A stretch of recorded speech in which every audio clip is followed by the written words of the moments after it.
We're not a community anymore. Things change, I understand that. But sooner or later, families will come here again. You know, we want to live this kind of lifestyle, you know. Oh no, not home. It hasn't happened yet, but you never know. That guy is the one who burns down houses.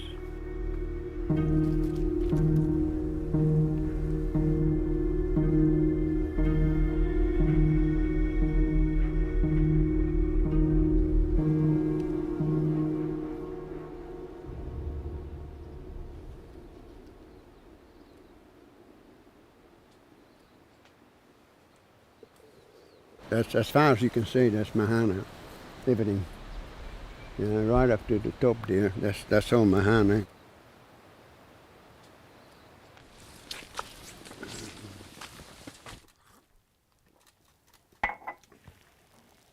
I don't say that Mahana is a paradise. You know, living here is not easy. Well, at the moment there's about 20 people that live here. And I would say about 2 teenagers. I've lived here approximately 35 years. The peak of Mahana would have been about 20 years ago. That's when it was a thriving community. Everything was done voluntary. People did everything on a voluntary basis. Nobody was compelled to do anything. In those days there was about between 60 and 70 people lived here in that heyday. 27 children.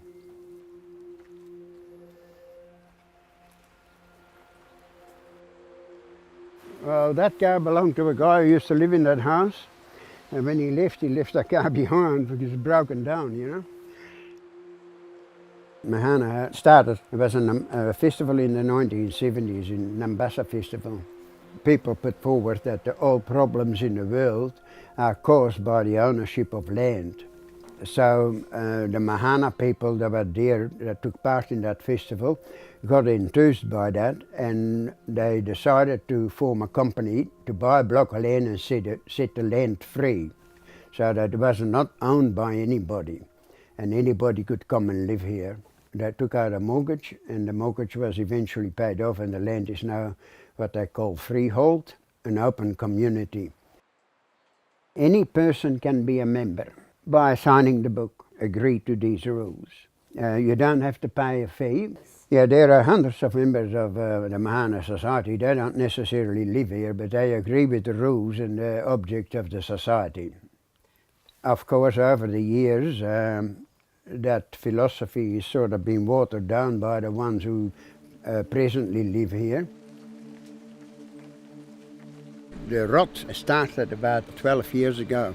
People started drifting away, and the ones that stayed here, they want to change the rules and have the land only for themselves again, which again, as you can see, that creates the problem.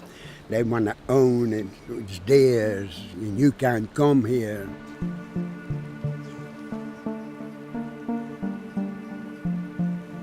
This was a perfectly livable house, and a lady with 2 children and her father, they wanted to move in here. In order to prevent her from moving in here, they did this to that house, because they want the land for themselves. It's actually dangerous now, you know. But the people who did this, they use all sorts of excuses. They use the excuse that this house was a health hazard. Anyone who did this lived more than 1 kilometer away from here. A health hazard to whom? This used to be a house where we stored the honey. There's a concrete slab there, that used to be the kitchen. He burned it down, but he started a fire underneath it and then walked away. But you can see the trees are burned. He doesn't want anybody new to come to Mahana, so he burns it down.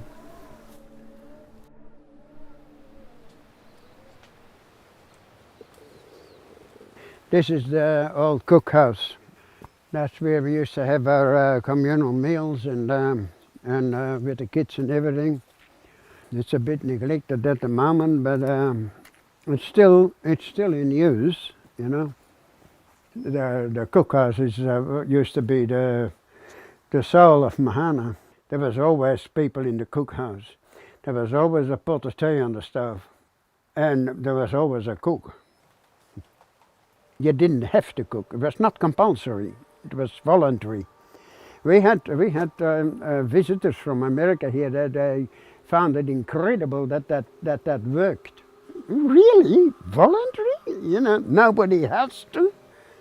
But I remember sitting here on a bench, and I had what I call a religious experience. I knew I had arrived at a place where I wanted to be, what I've been looking for all my life. I was living in Wellington previously. You live in a house in the street, you're a sitting duck. When you use marijuana, the police used to come every year and raid me. But eventually I thought, well, I don't want to work for society, I don't want to be part of society anymore. And eventually I came to Mahana. I didn't look for it consciously, but subconsciously I knew I had found what I wanted. This is where the kids used to measure how tall they are, and the names are still on it, you know. It makes me want them back. You know, I'd love to have a whole lot of kids here again. But the past is the past, and you can't bring it back, you know. You just have to look towards the future.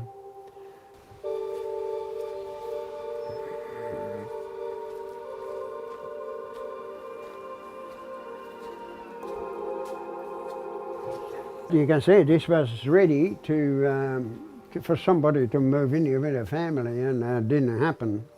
And I don't know exactly what the reason is. Somebody must have tried to break a window. It wasn't like that last time I was here. Oh, no. See what this is? Somebody's been drying their dope in here. They smoke it themselves, but they also make money of it. Some of them grow enormous amounts. That's one of the reasons they don't want people moving in, because they're scared of their plots. What deteriorated it even further is when the kids grew older. The kids themselves didn't want to live at Mahana anymore because they were enticed by the toys of the modern world. After a long time, we were hoping that we would get an influx of new ones. But that hasn't happened, and now they're trying to prevent it, which is even worse.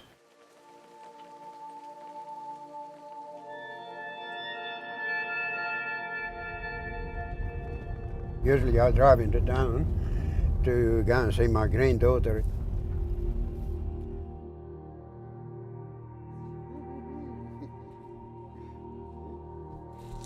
Come here.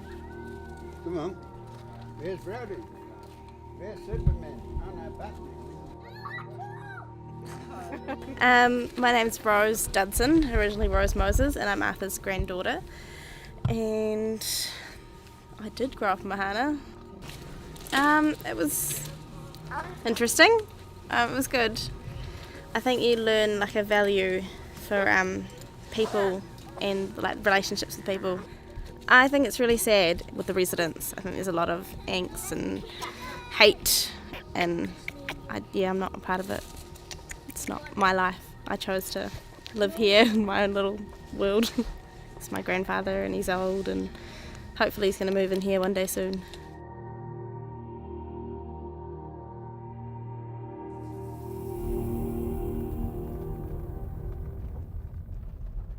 This is another resident of Mahana. He lives here. That's Dave Frisk is his name. We don't see eye to eye on lots of things, but you can go and talk to him. Hello. So you going to stop there, Arthur? What do you want? These guys are doing a documentary about Mahana. I wonder if you want to talk to them and tell them what you think about Mahana. Yeah, okay, without you present. Yeah? Yeah, okay. Is that all right? Okay, yeah. My name's David Prisk.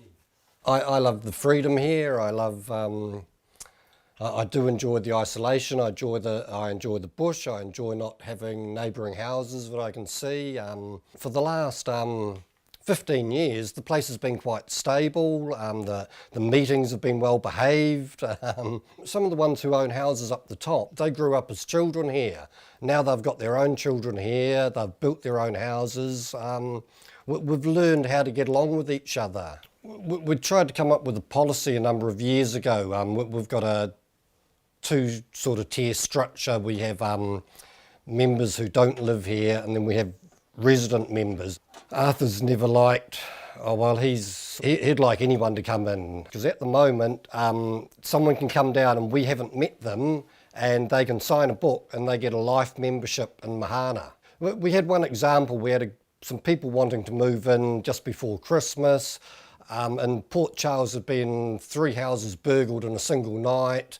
The property where these people were living, a lot of the stolen stuff got found on their property. We stopped these people moving in and we've been slammed for that. There was a house deconstructed. Because there was no policy to say no to certain people moving in, it was seen as the only option to stop elements which we considered undesirable from moving in here. Arthur's got no children living here, he's got no family here, I've got a school-aged child here. Arthur doesn't seem to know anything about what a lot of us do. He doesn't have much in the way of relationships with the other residents here, so he's probably quite lonely. The cookhouse doesn't operate anymore. I mean, people just didn't have the energy to put into it, you know, that they had their own families raised, they were building houses. That just sort of died a natural death.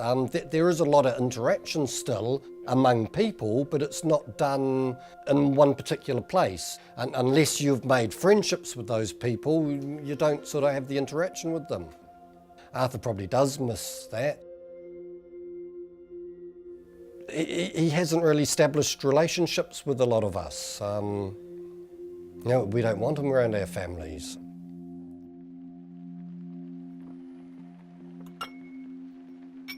That's not dismantling, it is vandalism. Dismantling is done systematically. You take the roof down first. They're just saying that. That's not an excuse at all. They have no right to demolish a house that belongs to Mahana. That's not a community.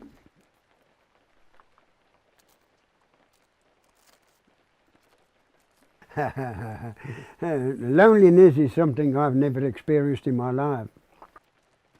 My own company is satisfactory. A real lonely person is lonely in a crowd. I don't need anybody.